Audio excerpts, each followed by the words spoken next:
राधे राधे। आने वाली है देव उठनी एकादशी। देव उत्थान एकादशी भी इसी को नाम से जाना जाता है। देव उठनी एकादशी साल की सबसे बड़ी एकादशी के नाम से इसे जाना जाता है। इसी दिन भगवान विष्णु 4 महीने की योग निद्रा से जागते हैं और अपने भक्तों को दर्शन देते हैं, इसीलिए इसे देव उठनी एकादशी के नाम से जाना जाता है। आज ही के दिन सभी भक्त लोग देव को उठाते हैं और आज ही के दिन से सब शुभ कार्य प्रारंभ हो जाते हैं। देव उठनी एकादशी की पूजा कैसे करनी है और तुलसा विवाह इस दिन कराया जाता है, तो तुलसा विवाह कैसे करना है, आज की इस वीडियो में आप सभी लोगों को जानकारी मिलेगी। देव उठनी एकादशी साल की सबसे महत्वपूर्ण एकादशी में से एक है। इस दिन एकादशी का व्रत करना बहुत ही अनंत फलदायक होता है। इस एकादशी व्रत से ही सभी नए व्रत को प्रारंभ कर सकते हैं। देव उठनी एकादशी से सभी शुभ कार्य प्रारंभ हो जाते हैं। शादी बारात से लगा के सभी शुभ काम इस एकादशी से प्रारंभ हो जाते हैं। इस एकादशी का महत्व बहुत अधिक बताया गया है। इस एकादशी से चातुर्मास खत्म होता है और भगवान विष्णु इस एकादशी से जग जाते हैं और अपने कारोबार संभालते हैं। एकादशी की पूजा सामग्री क्या लगेगी, चलिए वो भी जानते हैं। देव उठनी एकादशी में गन्ने का बहुत महत्व होता है। सिंघाड़े का, शकरकंदी का, केले का भी महत्व होता है, क्योंकि इस समय यही सब सीजन के फल होते हैं, इसीलिए इन्हीं फलों को भगवान विष्णु को समर्पित किया जाता है, भोग लगाया जाता है। सुबह जल्दी उठकर भगवान विष्णु की पूजा की जाती है। पहले चौकी पर पीला कपड़ा बिछाकर गणपति महाराज जी को स्थापित करके, लक्ष्मी नारायण की फोटो या प्रतिमा हो उसे स्थापित करके, लड्डू गोपाल जी को स्थापित करके पूजा की जाती है। सर्वप्रथम गणपति महाराज का पूजन करने के बाद भगवान विष्णु माता लक्ष्मी का पूजन किया जाता है। धूप दीप, स्नान कराने के बाद धूप दीप, मौली, चंदन, रोली, इन सभी से भगवान विष्णु का पूजन होता है। एकादशी वाले दिन तिल का प्रयोग किया जाता है। पूजन हो जाने के बाद फिर देव को उठाया जाता है, इसीलिए इसे देव उठनी एकादशी कहा जाता है। सभी लोग देव उठनी एकादशी पर देव को जगाते हैं। रोली, चंदन, पुष्प से भगवान विष्णु का पूजन होता है। इस एकादशी में भगवान के चतुर्भुज स्वरूप का इस दिन पूजन होता है। माता लक्ष्मी का भी पूजन होता है। पूजन हो जाने के बाद भगवान विष्णु की आरती करें।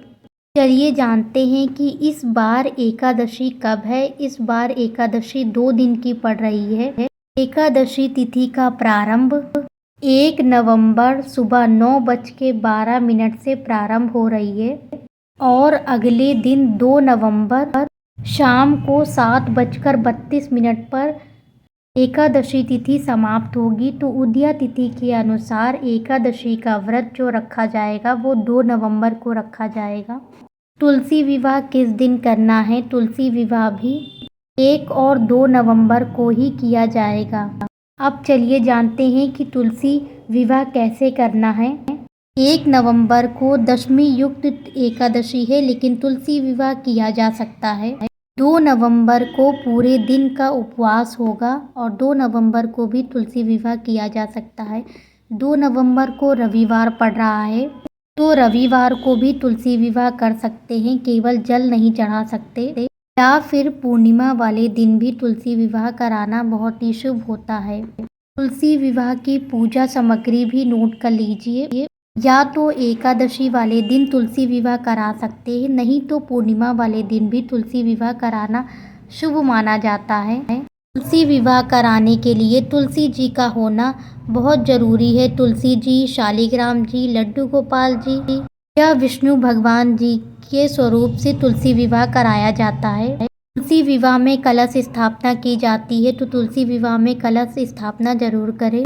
तुलसी माता के लिए लहंगा, चुनरी और सुहाग का सामान जरूर ले। विष्णु भगवान जी के लिए पीला चुनरी भी ले सकते हैं। 5 तरीके के फल, 5 मिठाई और 5 तरीके के तुलसा जी को देने के लिए बर्तन भी ले सकते हैं। रोली, चंदन, मौली, दुर्वा, दीपक, गणपति जी की फ़ोटो। तुलसी विवाह में हवन कराना भी शुभ होता है, तो तुलसी विवाह में हवन भी ज़रूर होना चाहिए। ये सब सामान इकट्ठा करने के बाद तुलसी विवाह कराया जाता है। चलिए जानते हैं कि तुलसी विवाह कैसे करना है।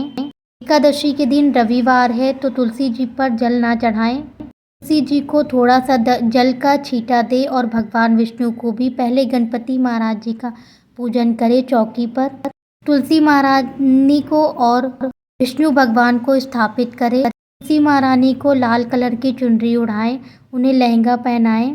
तुलसी महारानी को हल्दी और मेहंदी लगाएं। तुलसी महारानी को सुहाग का सामान अर्पित करें। तुलसी महारानी का गठबंधन करें भगवान विष्णु के साथ में। और जैसे विवाह कराया जाता है वैसे तुलसी महारानी का विवाह कराएं। तुलसी महारानी को भोग समर्पित करें और भगवान विष्णु को तुलसी दल समर्पित करें। तुलसी महारानी और भगवान विष्णु को जयमाला समर्पित करें और फिर अग्नि प्रज्वलित करके तुलसी महारानी को फेरे भी दिलवा सकते हैं। विष्णु भगवान से तुलसी महारानी को मंगलसूत्र और सिंदूर लगाएं। इसी तरीके से विवाह संपन्न होगा। ऐसे ही तुलसी विवाह कराया जाता है। देवउठनी एकादशी पर तुलसी विवाह कराना बहुत ही शुभ होता है। इसे कार्तिक पूर्णिमा पर भी कराया जाता है। तुलसी महारानी जी के लिए जो भी सामग्री लेकर आए हैं वो अर्पित करें, जैसे साड़ी, चुनरी, बर्तन, सुहाग का सामान, ये सब तुलसी महारानी को अर्पित करें। विवाह हो जाने के बाद हवन करें। हवन करने के बाद में तुलसी महारानी जी की आरती करें, गणपति महाराज की आरती करें। इसी तरीके से तुलसी विवाह कराया जाता है। तुलसी महारानी भगवान विष्णु को दक्षिणा समर्पित करें। देवउठनी एकादशी से पूर्णमासी तक किसी भी दिन तुलसी विवाह कराया जा सकता है। सुबह एकादशी की पूजा करें। पूजा कराने के बाद भी तुलसी विवाह कर सकते हैं, नहीं तो शाम के समय भी तुलसी विवाह कराया जाता है, तो शाम के समय तुलसी विवाह ज़रूर करें।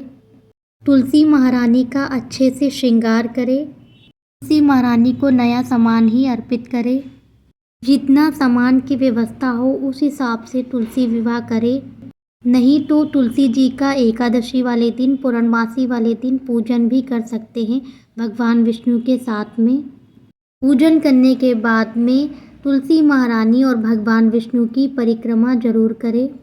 इसी तरीके से तुलसी विवाह संपूर्ण होगा। अगले दिन जो सामान दान करने वाला है वो दान भी कर सकते हैं।